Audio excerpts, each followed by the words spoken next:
Hello, my name is Russell Myers. Welcome to Issues Unite. Well, I'm sorry for the lack of content that I've been producing lately. Just been either too busy working overtime, and 90% of the nurses at work are out, uh, sick, or pending the result of testing. Um, Yep, and as a result, I've been doing my job and parts of other people's jobs, and there's all kinds of fun stuff like that. Uh, then, yep, and just overall, kind of emotionally exhausted from all the above, and not much to do in Montgomery, even without any pandemic. There's just not much to do here to relax. Uh, anyway, so uh, let's drill down into a few things here. First of all, I have said before, I thoroughly approve of the protests and the shifting of funding from police, you know, demilitarizing the police, retraining, civilian oversight of police, etc. Um, However, and I think it's good to change a lot of what happens, shifting it over to social workers. Uh, but there are potential dangers in here as well. First of all, we need to pay attention to who is setting the standards and the processes that the social workers are going to be following. And let's say that the social workers determine that some of your problems are, just as an example, due to alcohol or drug dependency. So then they refer you to um, some kind of a rehab program. Well, what are the standards for the rehab program? Is it going to be religiously based, something like AA or something like that? Is it run by some church group? And, overall, what are the standards for any kind of rehab at all? Are protesters going to be referred to some kind of program as well? This has the potential to be a, behavioral retraining program. In other words, indoctrination to make you more subservient to the state. A la, 1984 by Orwell, or A Clockwork Orange, something like this. What happens if the retraining doesn't take hold? How do they monitor what your progress and, post training behavior is? How are they going to monitor this? What kind of changes? What are we going to see from that? So we have to be careful that we're not, trading one evil for another evil. And so that's all I'm going to say on that. Let's just be careful and pay attention, be aware. And don't just change it and then ignore it. We can't do that. The economy reopening. Great. Yeah, sure. That's why we now have, 46 million people this year to declare bankruptcy. To declare unemployment in the United States alone. And other people are underemployed. Even though they are officially working, that doesn't mean that they're making a living wage or as much as they were even in January or February. Plus, lots of jobs were being eliminated prior to in this year. Lots of retailers, 9,800 retailers, closed locations, 9,800 locations for retail closed last year. It is expected right now, expecting 25,000 this year. The International Monetary Fund, IMF, has expected the Canadian economy to retract by 7% this year, and several of their major banks have had their credit ratings reduced. Well, the United States, somehow magically, the banks aren't having their credit ratings reduced, but that's because of the Fed pumping money constantly into these banks, at your and my expense. And the IMF is expecting the U.S. economy to retract by 8% this year. Well, that is an increase from 5.9% in April. So within 6 weeks' time, they increased the amount that they expect the economy to retract. I've mentioned before, mortgages, rent, all these things. Even if you are allowed a deferral on these things, in many cases, this is not a suspension, just a suspension of payments, but it's going to wind up with a mandatory lump sum payment coming sometime in the future, probably around September or October. So there's your October surprise for this year. So what is going to happen when these people cannot afford that giant lump sum? Because millions of people and millions of businesses have not been paying their rent, their mortgage, etc. Shopping malls are suing retailers for not paying rent. Simon Mall suing the Gap. And so this is not looking good. GNC just announced that they are declaring bankruptcy and closing 800 to 1,200 of their 5,200 stores. They even announced that this is going to be great for their stockholders. What about the tens of thousands of people that are going to be put out of work by this? If one GNC employs 4 people and they close 10,000 stores, you're looking at the loss of 40,000 jobs. Right there. Bam, gone. Apple is closing locations in some places.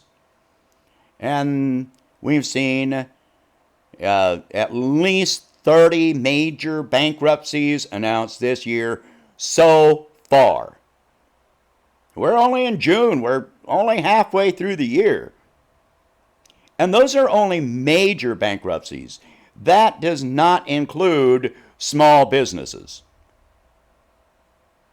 And many times, small businesses are highly dependent on the traffic that is drawn in from large businesses nearby, or even from the workers at the larger businesses. So we're going to see the unemployment rate continue to increase. even for the people that are employed, officially employed, that doesn't mean that they're making any kind of a living wage. You can work 1 or 2 hours a week and officially be considered employed. You can be on furlough and be considered employed. That doesn't mean you're making anything. So, at the end of July, the additional $600 a month for unemployment ends. And the Republicans in the Senate have already made it clear they are not going to extend this. Nobody's saying anything about not bailing out the banks. The Fed and the federal government continue to pump money into corporations, including the oil industry, which is still laying off people by the tens of thousands and closing in wells. A number of oil contractors have declared bankruptcy. This isn't looking good. Now the federal government is talking about imposing an additional, I think, 3.8% tariff on goods coming from the EU and the UK. That's not going to do good for international relations. Plus, it increases, what that does is increase the cost that American consumers pay for goods coming from these countries. Excuse me. Allergy season in Alabama. So, the EU is considering not allowing travelers from the United States to travel into Europe.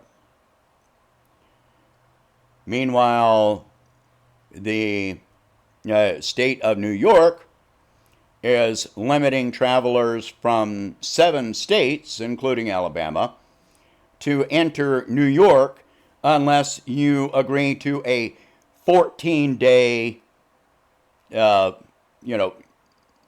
quarantine period. That raises a lot of questions. Now, first of all, how are they going to enforce this? Now, of course, if you come in by airplane, bus, or train, okay, mass transit of some kind, that's easy enough to enforce. But what about people that are driving? Well, the police have been authorized to stop any vehicle with license plates from these 7 states. What if you even go through this 14-day quarantine period, and how long are you planning on staying there? So let's say you already go through the quarantine period. How many times can the police stop you before they have a method of declaring that you've already done the quarantine before they ever stop you? Or how many times are you just going to be stopped? Meanwhile, New York City is talking about laying off 22,000 municipal workers to save money. 22,000 for one city. What is that going to do to the general economy in the city? How are people that are being laid off going to pay their rent, their mortgage, buy food, etc.? This is a big problem. Oh, going back to the quarantine thing for New York. Who pays for the quarantine? If you go to New York and you get placed in quarantine, are you going to have to pay for it? How is it going to be conducted? If they're putting people in group living conditions, where are they going to put these people? Are they going to put people in group living conditions? That's not quarantine. that puts you at higher risk of contracting the virus. So, yeah, back to the other subject. So that they would rather, New York City would rather lay off 22,000 citizens that provide municipal services. Now, I'm not sure what services, instead of increasing the tax on bankers, stockbrokers, investment firms, etc. Heaven forbid you take money from the people that can afford it to pay for the people that provide needed services and are dependent on that paycheck. This is not a reopening.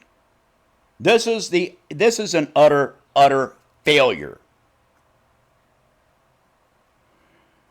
Since Memorial Day and the protests, the rate of people positive for the virus has skyrocketed in a number of locations, including Alabama, Arizona, Texas, California, I believe Florida.